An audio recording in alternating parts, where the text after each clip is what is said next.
أعوذ بالله من الشيطان الرجيم. بسم الله الرحمن الرحيم.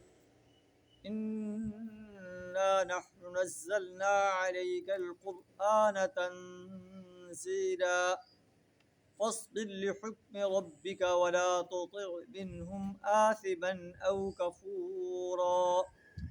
صدق اللہ العظیم. کفار مکہ کہتے تھے کہ قرآن جو آپ ہمیں سناتے ہیں آپ نے خود گھڑ لیا ہے یا آپ کو آپ کسی سے سیکھ کر آتے ہیں. اللہ فرماتا ہے انا نحن نزلنا علیک القرآن تنزیلا، اے نبی صلی اللہ علیہ وسلم ہم نے ہی تم پر یہ قرآن تھوڑا تھوڑا کر کے نازل کیا ہے. فاصبر لحکم ربک، آپ اپنے رب کے حکم پر صبر کریں. ولا تطع منہم آثما او کفورا، اور ان میں سے کسی بدعمل یا منکر حق کی بات نہ مانیں.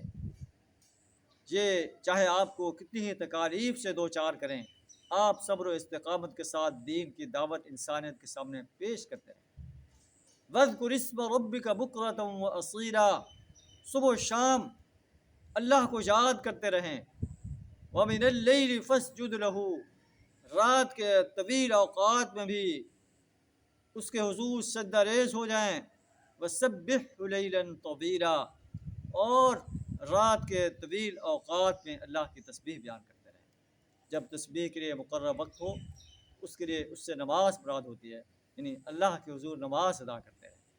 صبح ہے، ظہر ہے، عصر ہے، مغرب ہے، عشاء ہے، اور اللہ کی تسبیح بیان کرتے رہیں، اللہ کو یاد کرتے رہیں. اللہ کی مدد تمہارے شامل حال ہو.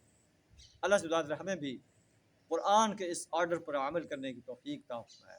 وآخر دعوانا الحمد للہ رب العالمین.